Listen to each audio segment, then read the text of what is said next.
The broadcast is now starting. All attendees are in listen-only mode. Hello, everyone. This is Elisa Baum, and I am GridGain Systems Senior Director of Product Marketing. We'll begin in just a moment, but first I'd like to conduct a bit of housekeeping. Could you please raise your hand using the hand icon located in the GoToWebinar control panel to let me know if you can hear me okay? Let me see. Okay, great. I see hands. Next, during this webinar, you will be on mute, but should you have any questions during the discussion, go ahead and enter them in the questions field within the control panel. At the end of the webinar, we'll take time to answer as many questions as possible. And in addition, a recording of this webinar will be made available to everyone within 48 hours. So I'd like to introduce today's speaker, Rob Meyer. He's GridGain Systems Head of Outbound Product Management, and he'll be doing the first webinar in a series of best practices. And this one is building a foundation and roadmap for digital transformation. And with that said, I'll turn the floor over to Rob. Thanks, Elisa. And please let us know if you have any problems hearing or seeing the slides, and we'll try to get to you during the session.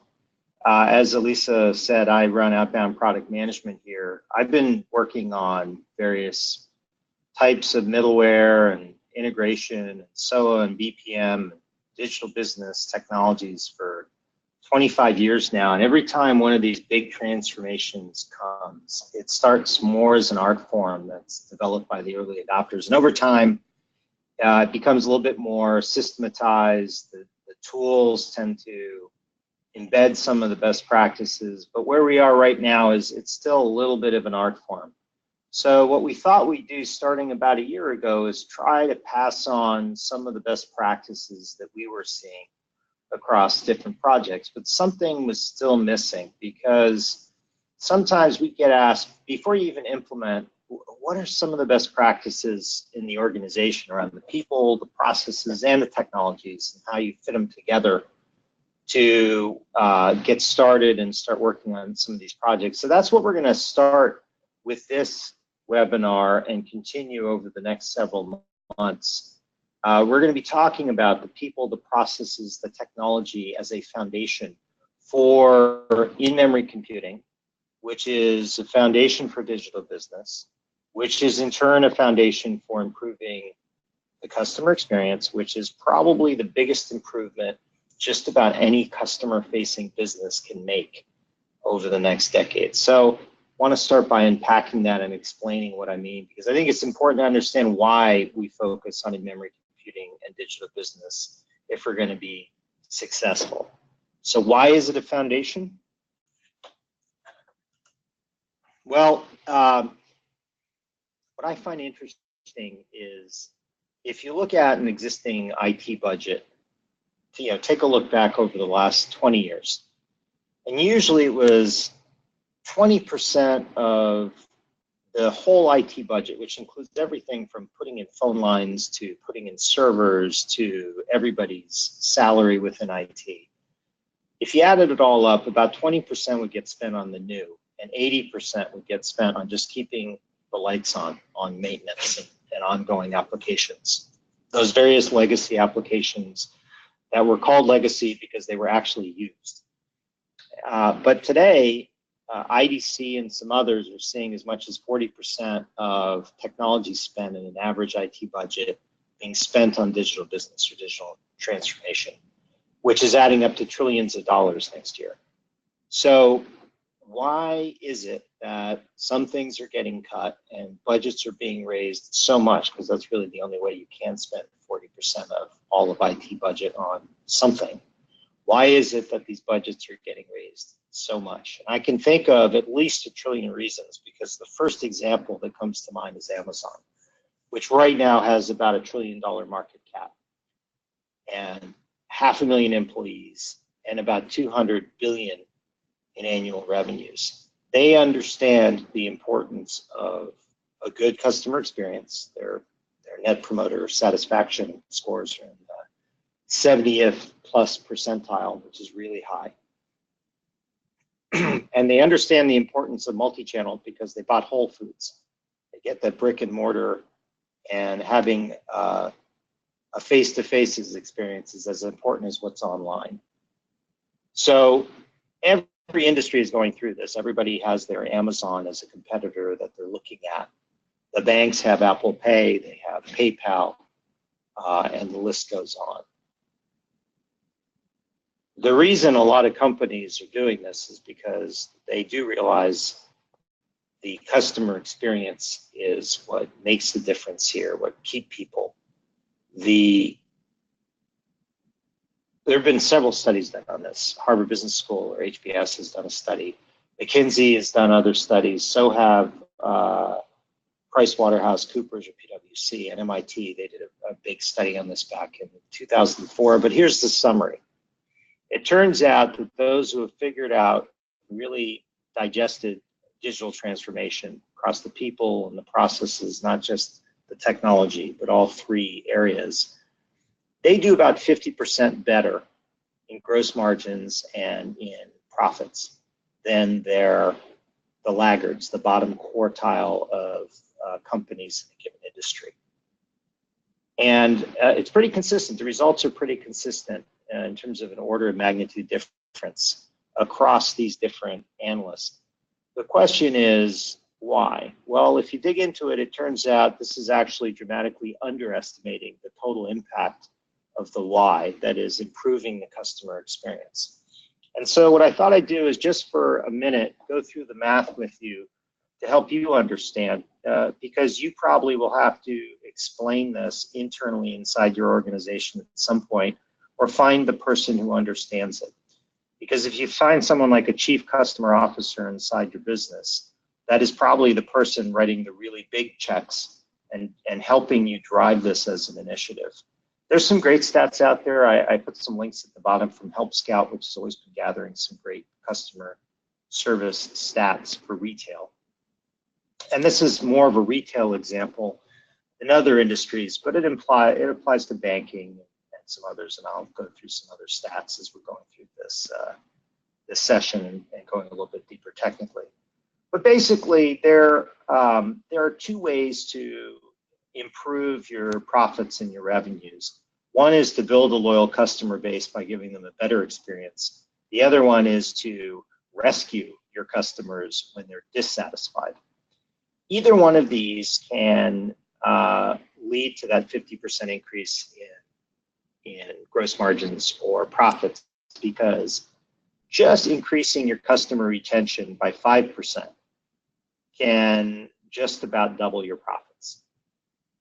So let's first go through the building the better experience. It turns out that if you look at your customer base and do the math, and each and every one of you as a company should do the math, a loyal customer brings somewhere between 2/3 to 80+% more revenues annually than a first-time customer. In banks, for instance, you'll see on average the good multi-channel banks the loyal customers bring in 1.8 times the average customer. In retail, it's about this number as well. They spend upwards of 10 times more than your quote-unquote non-loyal customers. Your 20% of your loyal base usually brings in 80% of all future revenues. It's a big deal. Make them happy, and that is your business. So that's the first piece. How do you give a better experience to keep customers loyal? Clearly, Amazon has figured this out. We're all pretty loyal. We spend a few $100 billion a year now using Amazon as a channel for all these different brands that we go by. The second issue is, once you keep them loyal, you've got to keep them. You have to find out when they're having an issue, because in an average retail shop, about 25% of all customers leave annually. And over 90% of those dissatisfied customers, all dissatisfied customers, they just leave without telling you. Only about 4% of them in retail give you feedback. The rest just leave because it's really too hard to give feedback and they're done. But if you find a customer with an issue and you fix it in time, 70% of them stay. So A, delivering the great experience, and B, watching a customer, finding that moment of dissatisfaction and staying is critical. And that's why when you look at the early adopters and how they built their service delivery systems, and they They build their multi-channel experience. They watch for these kinds of issues because it's fixing the issue that really pays off. And it's not about the product. That's only 14% of the time. They only leave about 14% of the time because of the product. It's the service. It's the experience that's important. So before we even get into the in-memory computing best practices, my first best practice overall is make sure you have a focus on measuring and improving the customer experience, not just a particular API or adding speed and scale to an existing app. Take a step back and make sure you know who cares about the customer, because that's probably the person spending the money on propping up an existing application and adding speed and scale to it, or building new APIs. There's someone behind that initiative that is doing that because they're trying to improve the customer experience. You need to be aligned with that person because that's really what's pushing everything, or really, let's say 40% of what we do in IT. Now, if you look at digital business and what is done to improve a customer experience, there are really three types of projects you're going to see. The first is people building new APIs and integrating it with existing apps.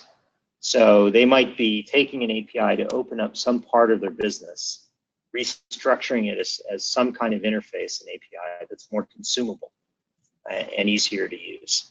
So that's really opening up different assets and allowing others to consume them more easily. That's really the core premise of API management.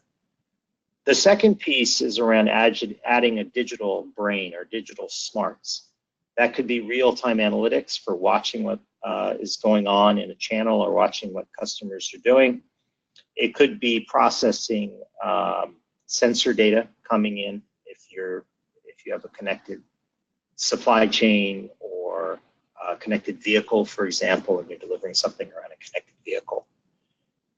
You could also be starting to try to automate decisions once you have the visibility and the analytics set up.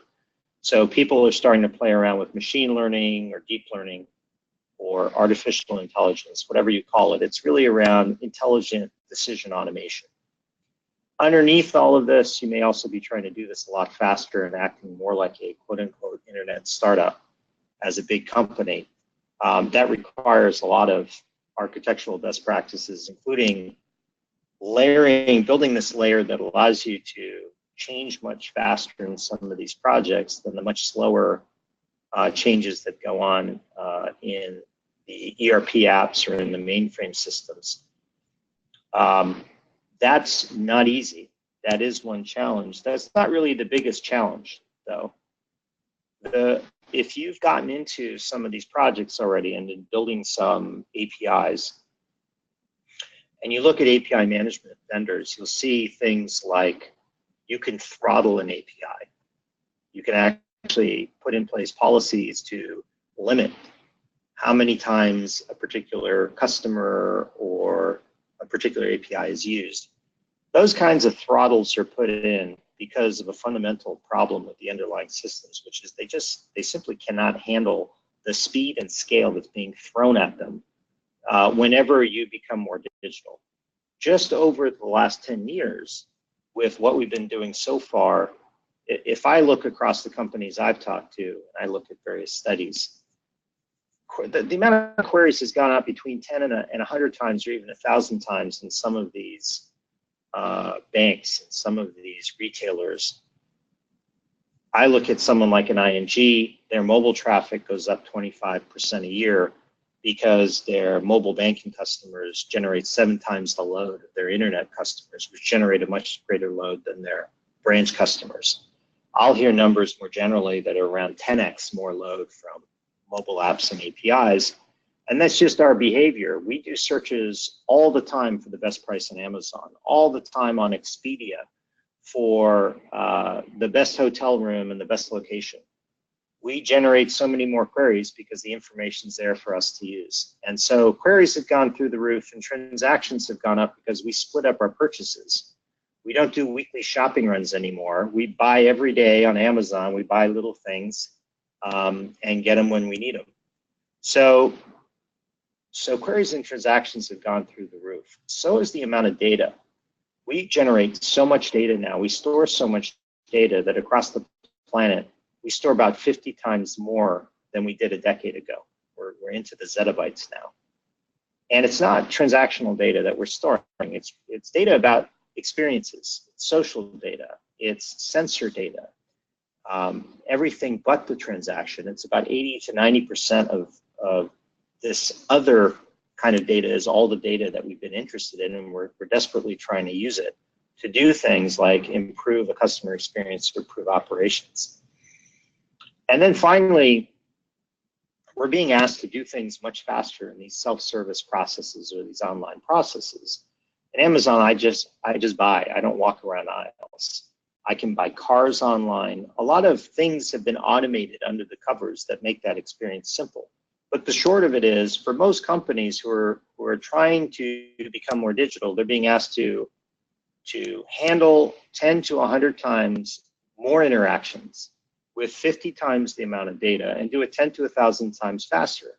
To do it instead of in days or hours, to do it in minutes or seconds, end to end. That is an incredibly large speed and scale problem. So how do you add the speed and scale? How do you do something 10 to 1,000 times faster? And then how do you automate a lot of these decisions? These are the two big challenges that people struggle with. Most of you who are here probably realize, well, memory computing solves at least some part of that. We discovered pretty early on as a company, which GridGain's been around for over 10 years now, that the only way really to add speed is to move your data out of your existing data infrastructure into memory and put it as close in memory to your application or your customer as possible. The only way to scale fast enough to add 100, 1,000 times scale is to grow horizontally. I think people first learned this with Hadoop. Then you started seeing some infrastructure like Cassandra, and then we went from there. But it's to scale out horizontally with a shared nothing architecture. And that's what in-memory computing does. It moves everything into RAM. And then it's usually the best in-memory computing technologies scale out horizontally using shared nothing architecture. That will get us to the second problem and how we solve the second problem, because you have to figure out how to scale for massive data sets horizontally. Now, the somewhat harder problem is, how do you add the digital smarts? And that's partly so hard because over the years, we've architected ourselves a little bit into a corner for this. We built apps over time solving a point issue within different parts of the organization. We adopted ERP here, we adopted customer service app there, we had some core transactional systems in a third place, and over time, your average large company has hundreds to thousands of applications that have data scattered all over the place, where we said we can't do the analytics on the same infrastructure as the app. We'll overload it, and by the way, the data is now broken up into hundreds of pieces. So if we're going to assemble a single version of the truth for the business, we have to do all this extract, transform, and load in some minimally invasive way from the systems. We have to recreate things like history and other dimensions. We have to piece the data together and cleanse it with data quality tools and have master data to somehow piece it all together and come up with a warehouse or warehouses and data marts or data lakes, and then recreate that single version of the truth. The challenge with that is now it's not real time. We cannot actually do real-time analytics with this kind of infrastructure, no matter how much money you throw at hardware. It can't, because the second you take it out of the core system, it's a copy. And it's a copy that's getting more and more outdated as it moves down the pipeline. So that's one problem. The second problem is now we're dealing with 50 times more data. And clearly the existing infrastructure was not built to handle that.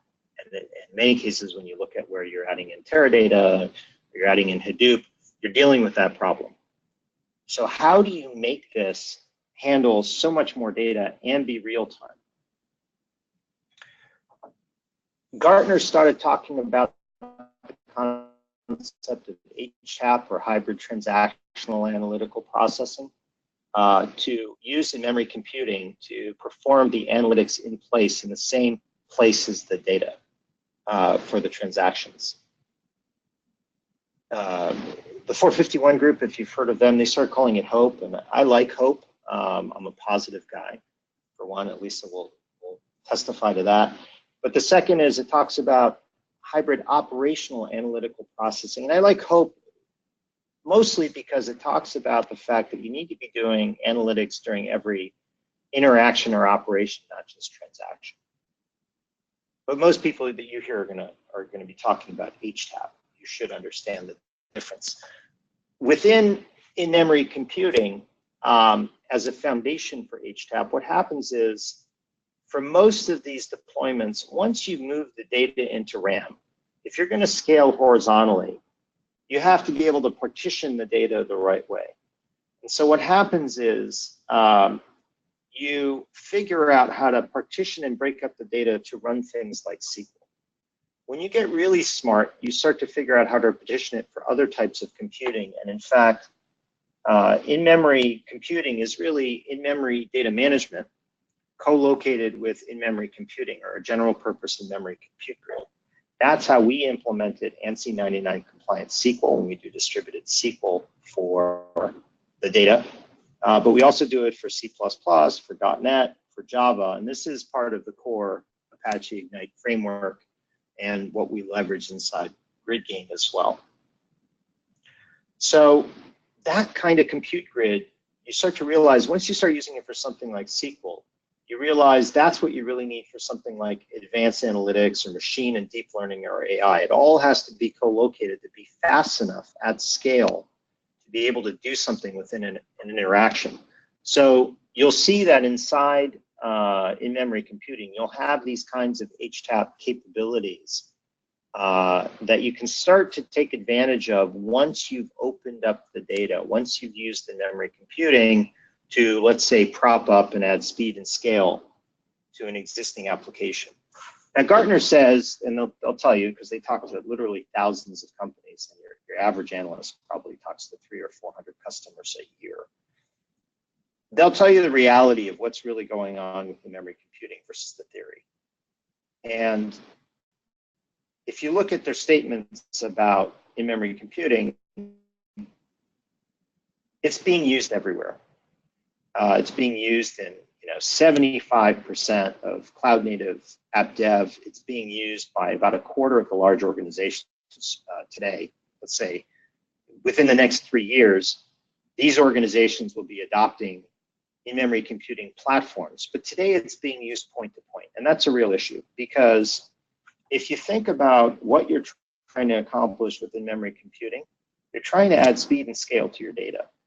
And you're trying to combine transactions and analytics. You're trying to add real-time analytics to improve the customer experience. That means that you have to have your data pieced together across your environment. You have to have a single version of your data. And if you use multiple technologies across different projects, you've just fragmented up your data, or you've continued to keep it in pieces, and you haven't made it easy for yourself to piece it together. And in real time, you really don't have time to piece together the data.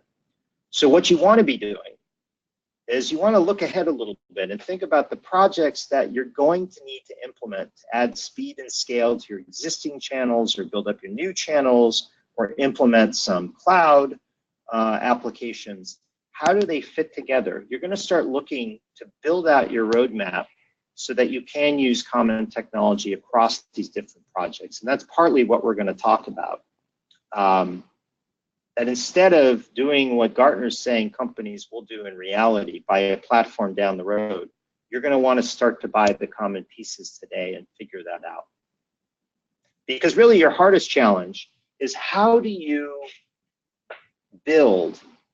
get to where you are today with a lot of batch-based systems under the covers, separate pipelines for transaction processing and analytics, to a real-time version of your data, real-time analytics, being used across existing apps and new APIs, being used as a bridge to the cloud that supports all the different decision analytics and decision automation you know you're going to need to add to improve customer experience. So that's what really where I want to spend the rest of the time here, talking about some of the best practices of how people have done that. Now, we, for those of you who don't know what GridGain is, we're an in-memory computing company. We contributed the code to Apache Ignite back in 2014. We continue to be the largest contributor. There are thousands of companies that use Apache Ignite for in-memory computing.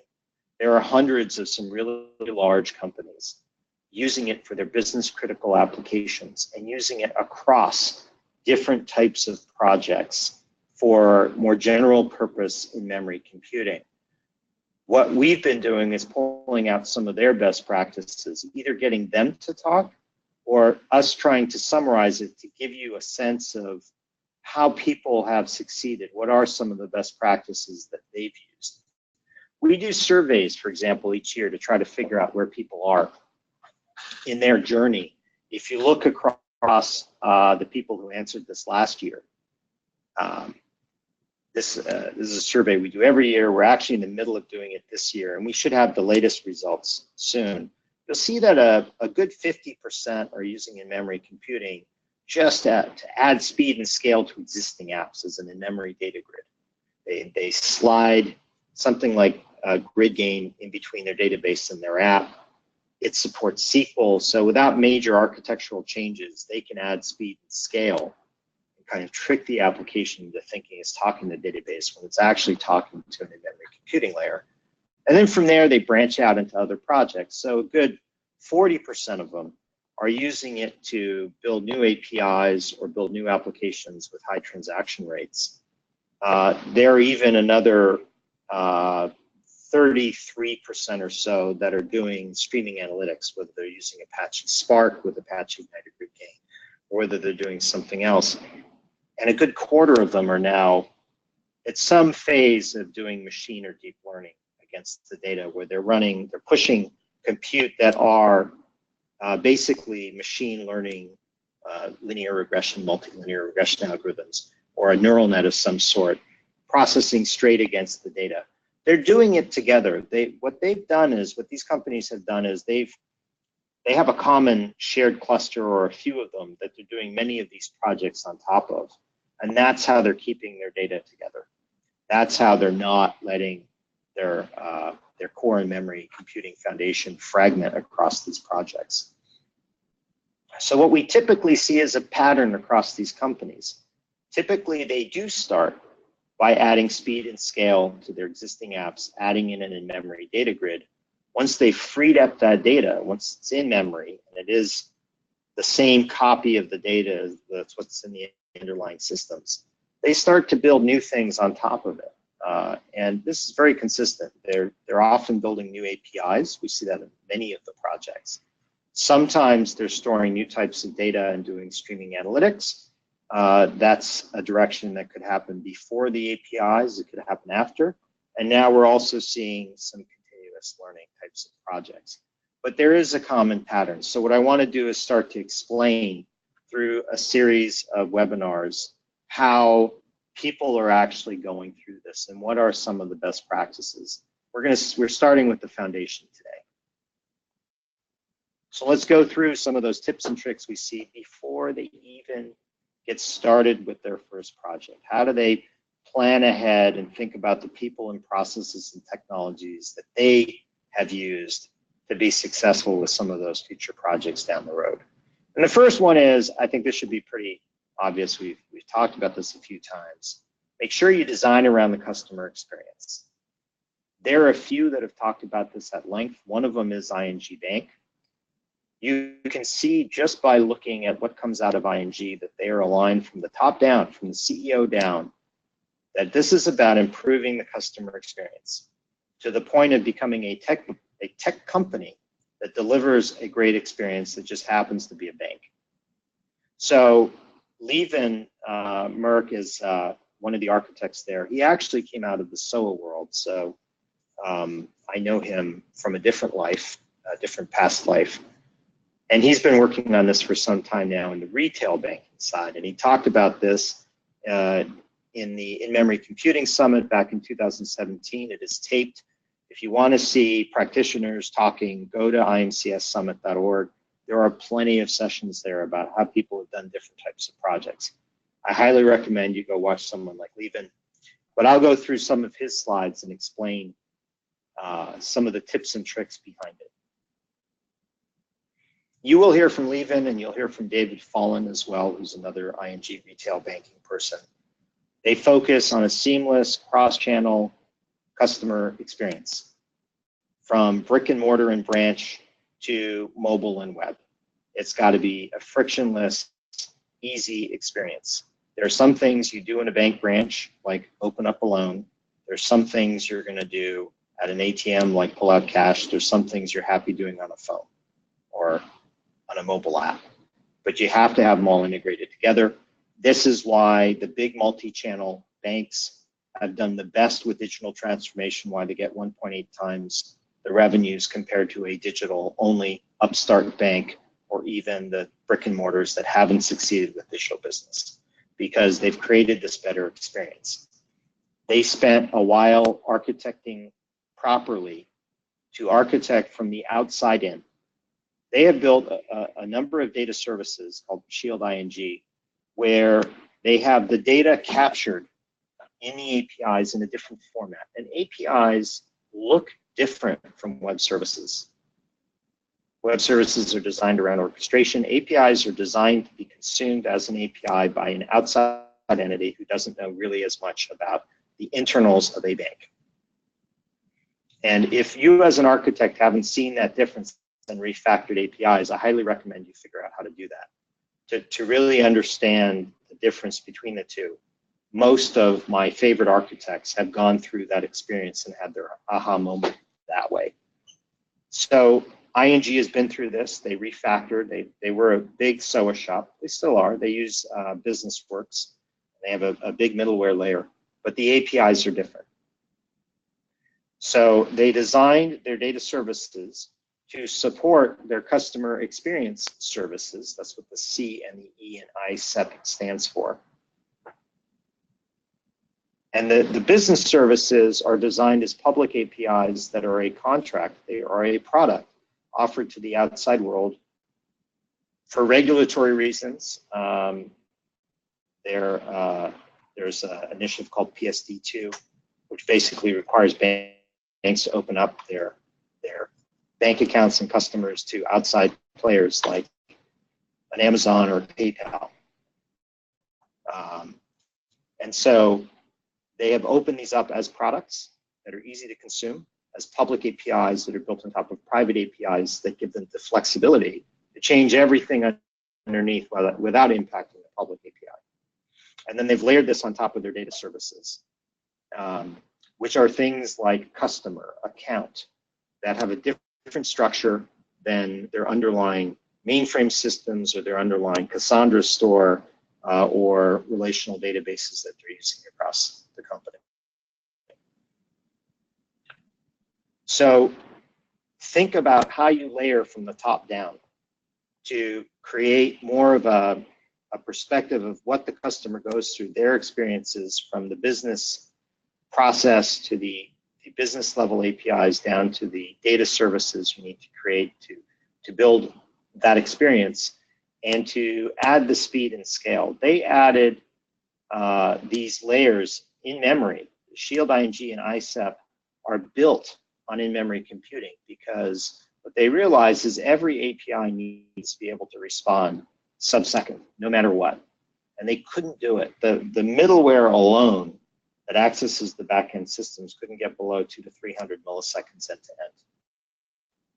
But with their APIs, by having them sit on in-memory computing, having all the data they need resident and up to date with the API allowed them to deliver sub-100 millisecond response times every time. And that's what they needed to deliver sub-second response times no matter what on a mobile app or a web interface. Okay. But they designed this all down from the customer experience down as they built their API infrastructure and in-memory computing from the business down. So make sure you design your processes and your APIs from the customer down, from providing a product to a customer all the way down to your legacy systems. Make it process-centric. Understand the difference between private and public APIs and how you design your process, your tasks, your data. Also, know that you're going to extend this. You may start with an API that opens up part of the business. You're eventually going to want to add HTAP. You're going to add analytics and some decision automation.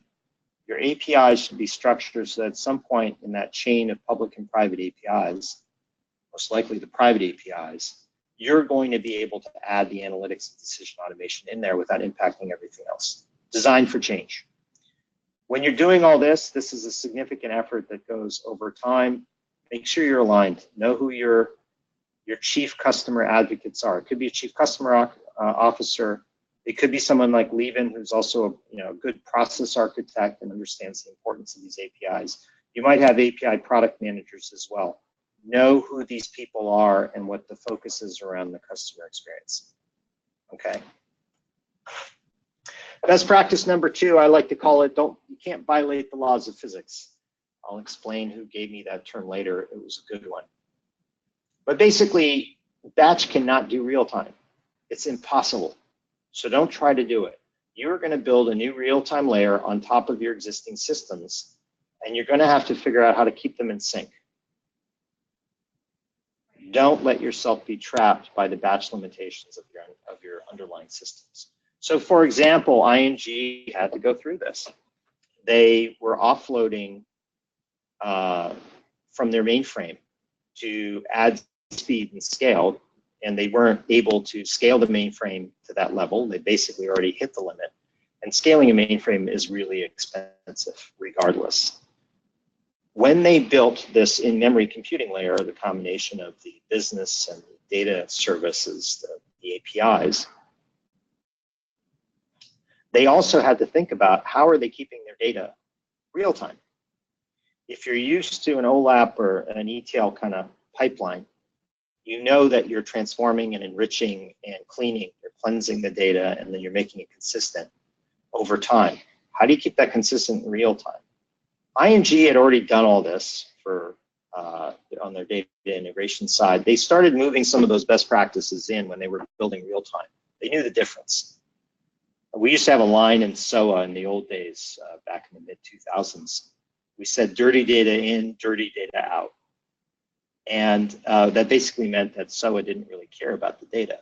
Something else needed to.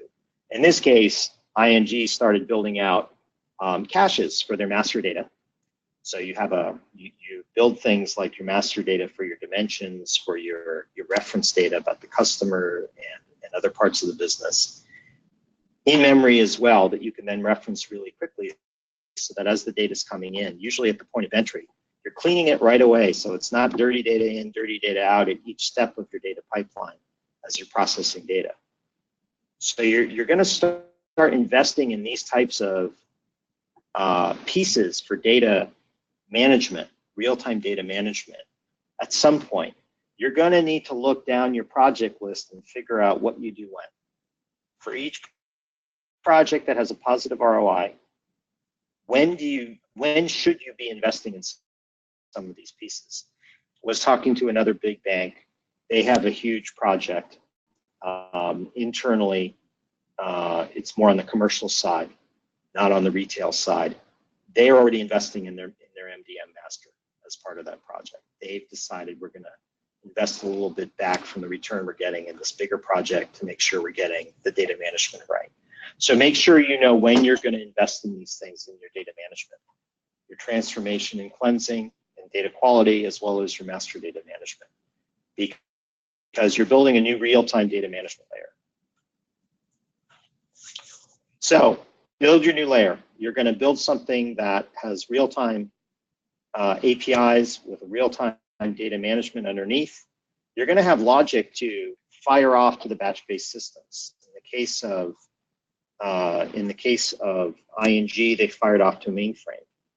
There was another one with 24-hour fitness where they had customers who were paying their bill on the last day it was due and didn't want to lose their discount membership with 24-hour fitness. So they would pay once and wait for the system to say it was paid. Well, it wasn't saying it until a day or two later because it's a batch-based mainframe system. So they would pay 3 to 5 times sometimes. And that wasn't only bad for the customer. It wasn't just making the customer angry. It was costing 24-hour fitness more money because some person had to go in and fix this manually and return the money that had been triple charged or quintuple charged. What they did was they built an in-memory layer in top that was part of the application. The payment would come in, and in memory, they would have a current balance for each customer. So it would get updated. The transaction would be fired off to the mainframe, which would crank out a day later a result. Eventually, the next thing you have to do is as the batch-based system is processing and comes to a new state, you have to build a data synchronization layer to sync back with the real-time data layer. So eventually something pushes back and says payment processed. So you could see on the website, you'd see, oh, payment accepted and then payment processed. And that would happen as soon as it happened in the underlying systems. But the short of it is you're going to build a layer for syncing real time to batch. You're going to have another integration syncing from batch back to real time. You want to make sure your integration layer is also flexible to change. So you're going to actually have some APIs for the new data layer that the batch integration layer calls. So eventually, when you rip out that batch integration layer, you've built for change. Those new APIs can be used by a new system. Make sure you think about how you're syncing your real time with your batch and insulating for change. The next best practice here is really real time can't be done with just one tool. And trust me, I've practiced just about every integration religion over the last 25 years, from data integration to app integration in SOA to BPM to API management. When you have a hammer, everything can look like a nail. Don't make that mistake. A business is a set of processes constructed out of data, events, and tasks, and there are technologies for each one of those that you need to think about. You need to build all of that out collectively. Make sure you don't miss out and make everything data-driven or task and process-driven. Make sure you have a good balance here and know the different technologies you need. In the case of ING, when they built their data services, they had some technical orchestration that was sort of their real-time version of ETL and assembling the data, because you need to trick existing systems when you pull data out and you update data to keep everything consistent. And that logic is usually outside of the existing apps. So they do all that kind of stuff. And then in the business layer, you're going to have process orchestration, long-term running processes like business process management that define the end-to-end customer experience or particular sets of tasks. So make sure you know which tools you're using at which layer and when you're going to add them into your various projects. Look ahead a little bit. That's really what you need to do. You need process architects, you need data architects, you might even need some people focused on event streaming and event-driven architectures. You're going to have different types of architects focusing on different pieces. I did want to pass on one thing. We're seeing newer technologies being used together as stacks. Remember the LAMP stack? We have one we kind of affectionately call KISS. I know it's bad, but my jokes are horrific, and there's nothing I can do about that. So what we see is a combination of Kafka being used for events and streaming with Ignite for data and as a general compute framework, with Spark for stream processing, with Spring or Spring Boot, the startup framework for building out some of those tasks. And there are other pieces that get used as well. You'll see in Levin's presentation, they have dozens of technologies they've pieced together that they also have for DevOps and how they deploy their private cloud infrastructure.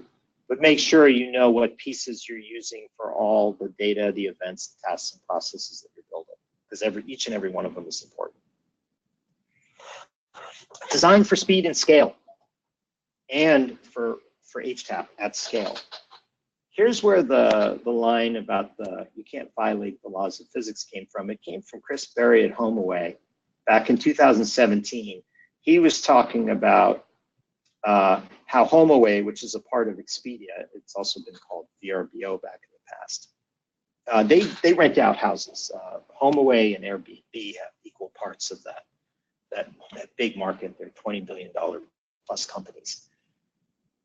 They were doing pricing calculations so that every time when you search for houses in a particular region on a map in your browser, all the prices that pop up as you're reshaping, they come up, they're calculated dynamically.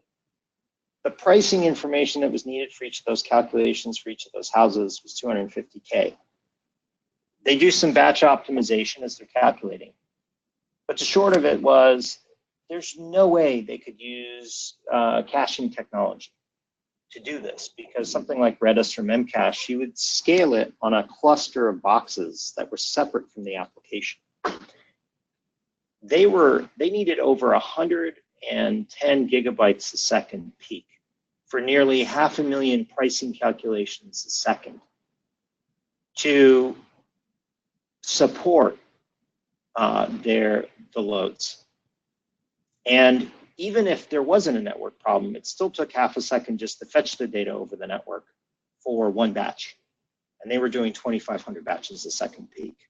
So half a million calculations. There's no way they could do this thing with caching.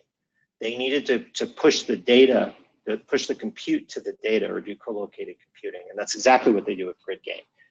And that's why you get fast response times with something as simple as pricing in the case of HomeAway. So the best practice number 4 is do the math. HTAP is inevitable. It's not a question of if, but when for you. You're going to do profiling. You're going to do some basic personalization with your customers. And HomeAway is really just a mid-sized company. This was not a huge data problem. The problem is your network really can't move that much. So do the calculation on when you're going to hit the wall with your network and when you will need to do co-located computing, and design ahead. Make sure you have co-located computing where you need it. And there are 2 ways of doing it. In private cloud deployments, let's say with Docker and Kubernetes, you can move the node to the code, meaning you can put a node of your in-memory computing cluster in with each piece of code you're going to deploy in a container. Or you can move the code to the node. A compute grid like ours, you distribute SQL or C++ or Java or .NET, and push it to the code, and we aggregate the result set, just like MapReduce and Hadoop. So know how you're designing co-located compute, because you have a lot of data you will want to use. The only way you can use it is with co-located compute. That's how it works if you're going to do real-time HTAP.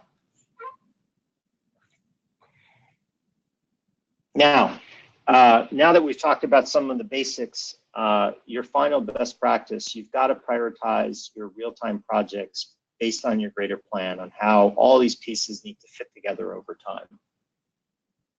Even when we were doing SOA, even when some of the early adopters, and ING was actually one of them, were thinking about SOA, they succeeded when they laid out how they were going to reuse their web services and investments in previous projects with the next projects. You're going to first identify your sponsors, the people writing the big checks, because these are some big things to do. And you will need some people to pull different projects together, to say, no, it's a priority that we coordinate across these different projects. That's for digital transformation, so you're going to find your digital business teams. That's for big data analytics as well. And then you're going to take a step back and think about the returns you're getting on some of these projects. The lowest hanging fruit for in-memory computing is really just propping up existing apps. That's what a lot of people have been doing, using in-memory computing as an in-memory data grid that slides in between a database and an app and adds speed and scale to it. And in so doing, gives you a roadmap for other projects, because it's a way of opening up data that's locked up in an existing app and using it in other ways. Because you can just add nodes to the cluster to add speed and scale. It doesn't impact the existing database, it doesn't impact the existing app, but the data is still in sync with that existing database and app. So think about the future projects that could come off of the data and the applications that you're propping up. In omni-channel business, you know the new channels you're adding, you can think about together across channels, what do you need to accomplish? You should also be looking at some of your cloud projects, because anything that's in the cloud needs to be grounded. It needs to be tied to the existing systems. It takes too long to move all that data across the network. You're probably talking about in-memory computing co-located with the cloud applications, whether that's running in your own private cloud or running in AWS or Google Cloud or Azure or something else like Huawei in China. So look for those other projects, keep an eye on them, and think about what you invest in when. And then for each project, make sure you're getting a return, because it's really, you're not in a good place if you keep failing and getting a negative return on your projects. But invest a little bit in each project over time based on the next projects that can benefit from those investments. You've got to time it, so you invest a little bit to build up your overall infrastructure, so you're getting from where you are today as more of a batch-based business, more of this real-time organization. Okay, so that was really the first piece to cover.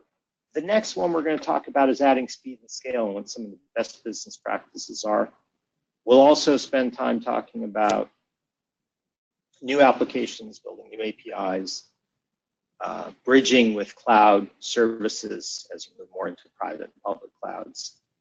We'll talk some about HTAP and data management. We'll talk about streaming. We'll even talk about machine and deep learning over the next several months. With that, just wanted to open it up to some questions. And so there are really only a few here. I think, and one question which is pretty common is, so how does this actually work with in-memory computing, propping up existing applications? So if you look at different in-memory computing technologies, there's some that are called in-memory data grids. And basically what they do is they get added in between, on top of a database and below an application. To the application, they look like a database. They have some kind of interface, and they integrate with the underlying database. The way we do it, we're the only one that does it with SQL. So what we do is we can connect to any relational database, or we can connect to Cassandra and Mongo. And this is Apache Ignite or GridGain. And then you suck out the configuration. You then provide new ODBC or JDBC drivers to the application, which is the typical way that SQL gets used. And then the SQL that's coming from the application is actually being processed in memory by the in-memory data grid or the computing platform. So we're the only ones that do ANSI 99 SQL, so we're one of the few that don't require coding inside the app outside of the SQL. We allow all the changes to be made, mostly in SQL. Others, when they're using caching technologies, they have to write code that replaces the existing SQL with key value calls to a cache. And the cache may be reusing some of the SQL that was in the app under the covers to try to synchronize if it's an in-memory data grid, or the application is using what you call a cache-aside cache. It populates the cache and it figures out how to coordinate as an app between the database and the cache and when to clear its cache. It takes a lot of work. So we're the most minimally invasive. And in-memory data grid actually commits to a database for each write and then commits to the in-memory. So they're completely in sync. When the writes then come, because they're completely in sync, the reads can be completely handled by the in-memory data grid. Now, what's interesting about that is that now you've opened up an up-to-date version of the data for other uses, because in-memory data grids, if they have co-located computing, and they have some good API support. You can now start co-locating new members of the grid with APIs, or you could be using the data, the same data, for other things. And that's where HTAP comes in. I could be running different types of analytics on the data just by adding more nodes. I could be running stream processing for different data and doing joins across new data coming from streams with the data inside the existing apps. Let's say I'm trying to do some customer analytics, real-time customer analytics. And I could be doing joins with data in memory that's storing the customer session state, taking click streams, taking other streams from geolocational streams from the phone, merging that all together and tracking the entire customer experience of that one customer while the customer is doing something. And so I've opened up the data in that existing app for use with data in memory across other applications to do the analytics that needs to get done to improve the experience. So there are other questions, but I think we've run out of time. We'll try to get your questions answered after the fact. I think we'll also be sending out a version of the slides the next couple days, and I promised Elisa I would post the next abstract for the next webinar for adding speed and scale to existing applications. So we'll get that out soon as well.